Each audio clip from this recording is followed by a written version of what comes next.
wabarakatuh. Halo semuanya, selamat datang di podcast Hima Ape. Nah, kali ini saya tidak sendiri loh, saya ditemani oleh Abang Mapa Turungi. Betul. Ya Bang ya? Ya. Nah, beliau ini berasal dari HIPMI PT. Ya, betul, Bang? betul. Mungkin teman-teman di podcast kali ini sedikit kebingungan nih. Apa sih sebenarnya HIPMI itu Bang? Boleh kali dijelaskan secara singkat gitu? Baik, ya kalau untuk HIPMI itu sendiri suatu himpunan yang menyatukan anak-anak yang latar belakang yang belum memiliki usaha, yang notabene mahasiswa. Jadi seperti itu. Jadi kalau HIPMI itu ada jenjang. Jadi ada HIPMI PT kalau untuk pra awal, ada HIPMI BPC, ada HIPMI BPD kalau untuk daerah, ada HIPMI BPP kalau untuk pusat. Jadi kehadiran HIPMI PT itu sendiri khususnya di Kota Pontianak baru satu, untuk Kalimantan Barat hanya ada di Kota Pontianak. Itu untuk merekrut kader-kader pengusaha muda itu dari kalangan kampus yang ada di Kota Pontianak itu sendiri. Sekian. Berarti kalau HIPMI PT itu biasa terletak di daerah mana di sekitar Pontianak ini? Kalau HIPMI PT itu sekretariatnya itu ada di Sepakat 2. Oh, di Sepakat 2 Sepakat 2. Berarti dekat sama di Untan sini. Ya. Mungkin teman-teman di sini nih masih kebingungan nih. Gimana sih cara kita memulai usaha dari nol? Apalagi kita kan sebagai seorang mahasiswa nih, pasti bingung nih mau usaha apa yang bisa dilakukan untuk mahasiswa. Mungkin Abang ada gitu? Jadi kalau untuk usaha, jadi kalau mahasiswa itu kan perlu modal. Jadi modal itu dari mana kan? Oh, ya. Jadi kalau mahasiswa itu saya sarankan kalau untuk buka usaha awal itu dari marketing, reseller. Nah, intinya mainkan reseller. Oh, berarti dari reseller. Reseller dulu. Kita ngambil barang ke orang gitu. Jadi tanpa modal tapi bisa menghasilkan cuan seperti itu. Kalau perlu modal itu kan perlu resiko. Ya, jadi ambillah usaha seminim resiko. Jadi abang dulu usaha reseller dulu. Jadi sekarang bisa usaha sendiri karena awalnya dari reseller. Seperti itu. Sampai. Mungkin tadi Abang kan ngomong masalah tentang resiko gitu kan. Abang kan kalau membangun usaha dari nol kan pasti mikirkan resiko nih. Nah, biasa nih resiko apa sih yang Abang alami gitu? Kalau resiko untuk usaha dari nol itu kalau modal sendiri ya, kalau reseller belum. Kalau modal sendiri itu pastilah ada HPP namanya kan, kalau di produksi kan, kalau mainnya ke produksi nih perlulah beli barang. Sebelum jadi barang ini kan perlu bahan baku nih, bahan baku. Resikonya tuh ya namanya bisnis itu resikonya kan rugi. Jadi kalau barang yang kita produksi itu tidak laku, itu kan resikonya besar untuk ke kita kan. Tapi kalau reseller keuntungannya bukan kita yang tanggung resiko. Jadi kita dapat cuan daripada keuntungan penjualan seperti itu. Intinya semakin banyak kita jual, semakin banyak cuan yang kita dapat seperti itu. Ya baik, mengenai jualan ya kayak di masa kuliah ini tuh ada nggak sih kayak orang tua Abang tuh kepikiran tentang ngapain sih kamu tuh jualan, kuliah, fokus aja kuliah gitu, ngapain jualan atau usaha gitu? Iya. Itu gimana Bang? Kalau intervensi dari orang tua, kalau Abang pribadi itu enggak ada sih, karena dia pikir seperti ini. Apabila apa yang Abang lakukan, apabila itu positif, dia support. Karena yang Abang lakukan bukan kayak ini ribut bikin konser segala macam. Karena hitungan ke depannya itu pasti ada, karena usaha, dia support seperti itu. Kalau untuk orang tua. Seperti itu ya. Berarti kalau sekarang nih berarti Abang sedang lagi melanjutkan usaha apa sekarang? Kalau sekarang Abang melakukan aktivitas usaha di konveksi. Konveksi. Jadi udah nggak reseller lagi, jadi produksi sendiri. Oh, produksi sendiri. Itu ya. kayak gimana produksinya?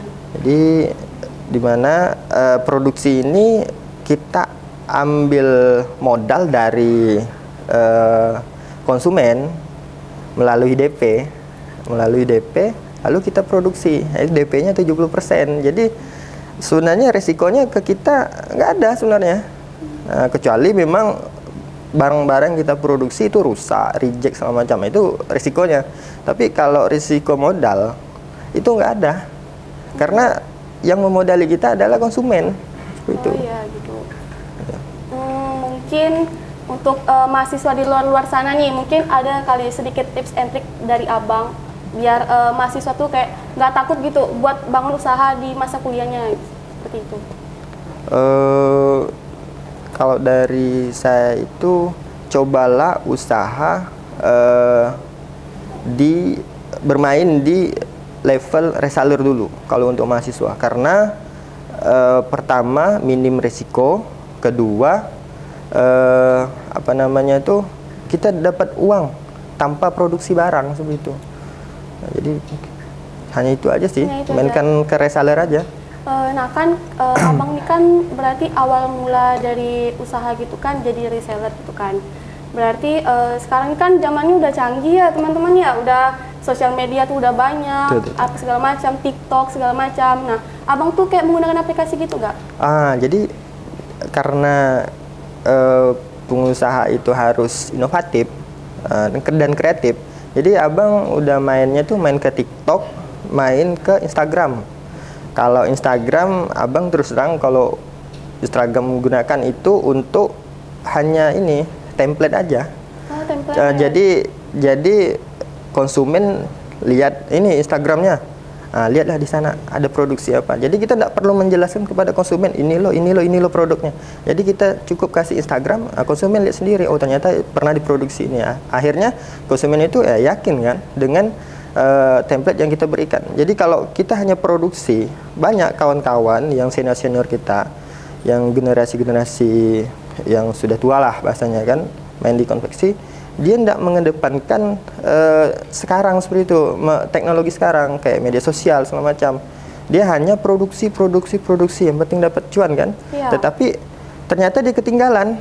Ada sekarang banyak trader yang bahasanya dia tidak punya tempat, tetapi dia bisa jual hasil produksi seperti itu. Malahan lebih besar keuntungan trader daripada tempat produksi seperti itu. Karena apa? Kalanya di media sosial. Sekarang kan udah zaman canggih ya. Produk apapun yang kita taruh di sosmed, apalagi sekarang kan zamannya hype-nya TikTok nih ya. Betul. Itu tuh kan kayak memancing kita kayak agar beli nih, kayak apalagi kalau misalkan kita membuat usaha tuh yang kayak unik-unik gitu, betul. ciwi-ciwi itu kan pasti suka kan. Utamakan sih potongnya. Kalau di promosi itu memang di konten. Iya. Konten. Kalau kontennya menarik, konsumen yang awalnya tidak mau beli, tidak mau pesan, karena lihat konten, oh menarik nih, tempatnya besar, dia betul-betul diproduksi dari itu, akhirnya mau seperti itu. Kalau kontennya hanya template, itu tidak menarik. Sekarang lari ke konten. Iya sih. Mungkin selama abang berwirausaha nih ya, ada nggak sih kayak abang dapat pelanggan yang komplain gitu nih terhadap abang? Oh iya, kalau kita tidak bisa menutupi itu terkait komplain. Kalau komplain itu biasanya kan tergantung dari perjanjian awal. Misalnya gini, kita deadline-nya misalnya pengerjaan 1 bulan kalau untuk PDH kan. Ternyata dia mesannya kurang daripada 1 bulan, ya kan? Pertama, hasil yang kita keluarkan tidak sesuai. Karena kenapa? Waktu tadi. Pengerjaan dari jahit, bordis, segala macam ya. Sistem kebut kan. Jadi itu tidak mengutamakan, akhirnya tidak mengutamakan mutu. Sebenarnya kalau mau mengutamakan mutu, itu sesuai target yang kita berikan. Misalnya 1 bulan dari kita bisa. Konsumen maksa nih, bang bisa enggak 25 hari? Bisa. Jadi bisanya itu sesuai dengan kita main ke kualitas lagi lah. Kualitas masing-masing ya. Karena kita pun namanya produksi itu kan nolong kan sebenarnya. Orang mau pakai baju, kita tolong. Kalau enggak mau, cari ke lain gitu.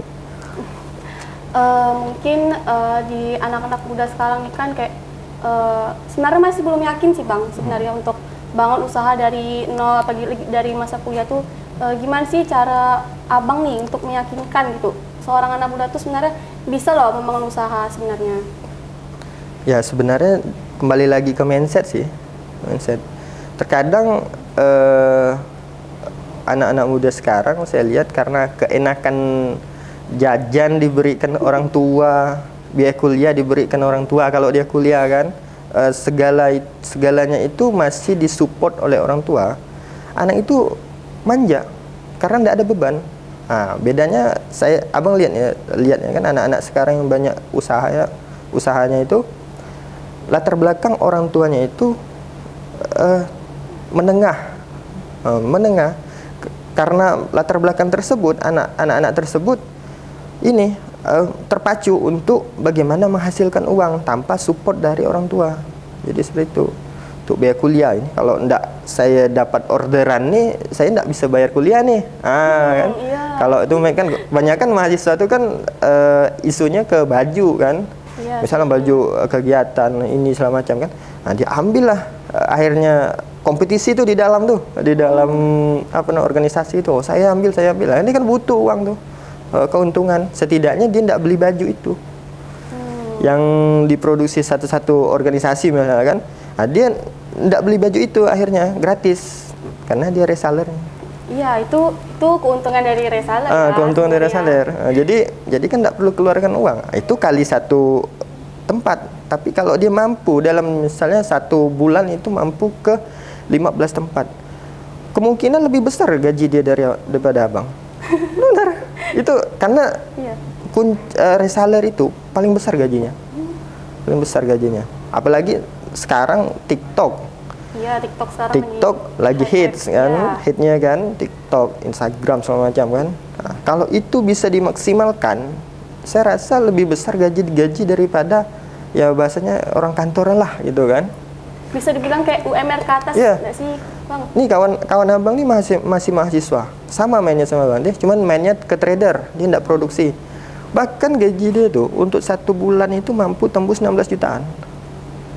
Dia trader, ini trader loh, bukan produksi ya bang. Kalau abang kan produksi sendiri kan, kalau dia trader mampu 16 jutaan. Kerjanya di kafe, nah, dia nongkrongnya produktif, produktif. Jadi kafe mahal di tempat yang nongkrong tuh, tapi orderan dia jalan terus.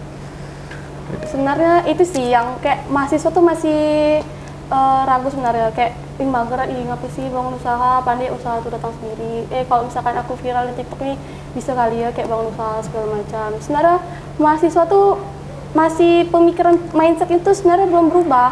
Iya betul. Jadi itu susah gitu kalau misalkan kita membangun usaha dari nol, apalagi kita kan sekarang seorang mahasiswa gitu yang sedang kuliah kan. Mungkin cerita pengalaman sedikit lah dari abang nih, susah dan senangnya jadi reseller. Nah, ya seperti itu. Jadi kalau susah dan senangnya jadi reseller itu dari manajemen waktu. Manajemen waktu. Jadi terkadang kita udah meyakinkan ke konsumen, kita sebagai reseller meyakinkan konsumen bahwa misalnya contoh baju yang kita akan kita berikan ke konsumen itu janjinya tanggal sekian. Ternyata dari produksi itu tidak sesuai. Jadi di situ susahnya. Kalau senangnya ya keuntungan seperti itu. Misalnya bajunya belum deadline-nya 30 hari misalnya 1 bulan, ternyata bajunya 25 hari, itu plus bagi reseller. Jadi dia tetap semakin dipercaya oleh konsumen tersebut. Seperti itu ya. Jadi buat teman-teman yang sedang merasa bingung atau merasa mageran, rebahan terus di rumah, mending kalian teman-teman semua tuh bangun usaha dari sekarang gitu. Jadi tuh kita tuh juga punya simpanan dan kita tidak membebankan kedua orang tua kita.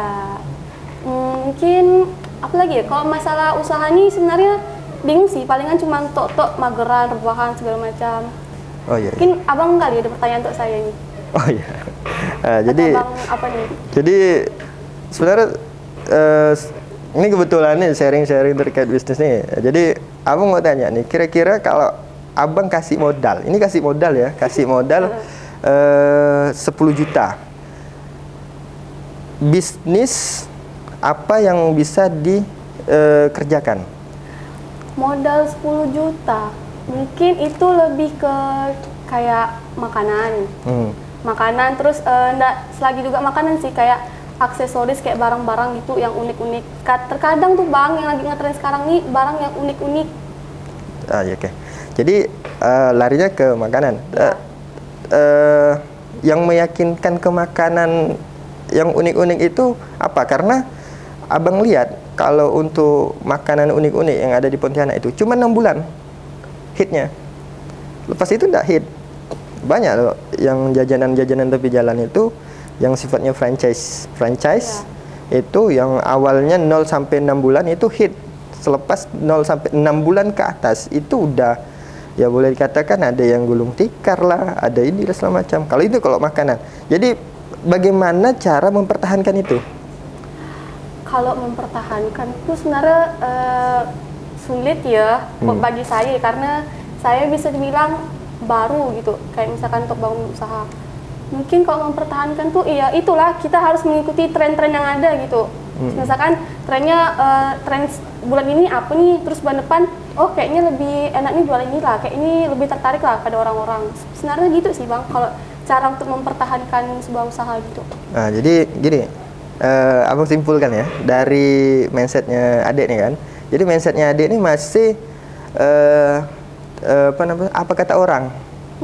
Jadi kalau sebenarnya adik udah fokus ke makanan, bagaimana membuat bisnis makanan ini menjadi menjadi lebih baik lagi, bukan bagaimana bisnis apa lagi. Itu konsepnya kan pedagang. Kalau pedagang itu ya aku mau bisnis ini lagi, saya mau bisnis ini lagi, itu pedagang. Kalau pengusaha, jadi bagaimana buat usaha itu grow, tumbuh seperti itu, Gitu ya? meningkat. Bahkan kalau 10 juta itu mungkin ada bisa jadi agen gitu kan, franchisee gitu kan. Karena apabila makanan ada udah tren dalam waktu misalnya 1-2 bulan ada jualan, ternyata tuh rame kan. Ada bisa tebar brosur ini, siapa yang mau ini, siapa yang mau franchise ke kami, boleh. Karena portfolionya apa tadi, ramenya, omsetnya, begitu. Jadi kalau adik mikir tadi ini kan masih apa kata orang, gitu. Iya sih. Tadi kan Abang sempat bilang nih kayak nyebar brosur gitu tuh kan. Nah itu tuh menurut saya tuh kalau orang-orang di sekitar Pontianak tuh kayak acuh gitu terhadap brosur tersebut tuh. Nah, yang maksud abang ini brosurnya itu. Brosur yang kayak gimana? Brosurnya itu brosur ya kalau ini udah laris nih, udah dipertahankan dan usahanya tumbuh, grow udah kan usahanya. Jadi itu brosur dalam bentuk proposal, bah. Mau enggak kira-kira nih? Ini franchise ini ada 3 item, gitu kan? Ini A, B, C, D, kan? Kalau paket ini sekian harga franchise-nya, paket ini sekian, seperti itu. Jadi itu maksudnya. Oh, seperti itu. Mungkin untuk berwirausaha nih, teman-teman tuh jangan takut lah ya untuk memulai dari awal gitu ya. Mungkin ada closing statement nih untuk Abang sendiri tentang gimana sih agar mahasiswa tuh bisa membangun mindset ya untuk berwirausaha dan jangan takut untuk mencoba. Oke, baik. Kalau kita sebagai mahasiswa itu nggak perlu takut sebenarnya, karena yang sebenarnya ditakutkan adalah rugi, bermasalah, error. Karena kita belum ada tanggung jawab. Mumpung kita belum ada tanggung jawab, jadi maksimalkan sekarang, waktu kita sekarang. Karena belum ada tanggung jawab. Kalau sudah ada tanggung jawab, itu kita harus masih ada pikir lain. Kalau sekarang mahasiswa, tanggung jawab kita hanya kuliah kan sebenarnya. Nah, tetapi kalau di luar daripada itu, ya kita tidak ada tanggung. Jadi oke. Jadi sekelas mahasiswa tidak ada tanggung jawab. Jadi jangan takut. Kalau takut, tidak akan maju-maju, tidak akan buat usaha seperti itu. So, awalilah dengan reseller, jangan ambil produksi awali dengan reseller, karena omset terbesar dari data statistik itu memang reseller. Kalau mau dari awal usahanya, gitu. Oh, seperti itu. Mungkin dari abang sendiri nih ada pesan dan kesan untuk teman-teman yang di luar sana nih yang masih ragu lagi nih untuk membangun usaha seperti itu. Jadi pesannya adalah selagi kita masih bisa bergerak dan beraktivitas, selagi resiko masih ditanggung diri sendiri, itu maksimalkan untuk hari ini, karena untuk besok kita belum tahu. Kalau itu udah kita pegang, insya Allah apa yang kita kerjakan bernilai baik seperti itu. Kalau semua itu dilalui dengan senang hati, ya. Intinya senang hati. Kalau tidak senang, insya Allah mager lah ya. Jadi intinya harus niat dulu. Tergantung dari niat kita. Kalau niat kita bagus dan yakin dengan apa yang kita kerjakan, insya Allah bagus hasilnya. Ya. Nah, mungkin teman-teman di sini udah mendengarkan nih dari Abang Mapa Turungi mengenai tentang usaha di masa kuliah gitu udah. Jadi buat teman-teman jangan takut nih untuk mulai usaha dari nol, karena kita selagi belum mencoba tuh belum bisa gitu loh untuk melanjutkan usaha yang ada. Mungkin kita sekiankan dulu podcast kali ini dan sampai jumpa di next podcast. Dadah. Oke, siap.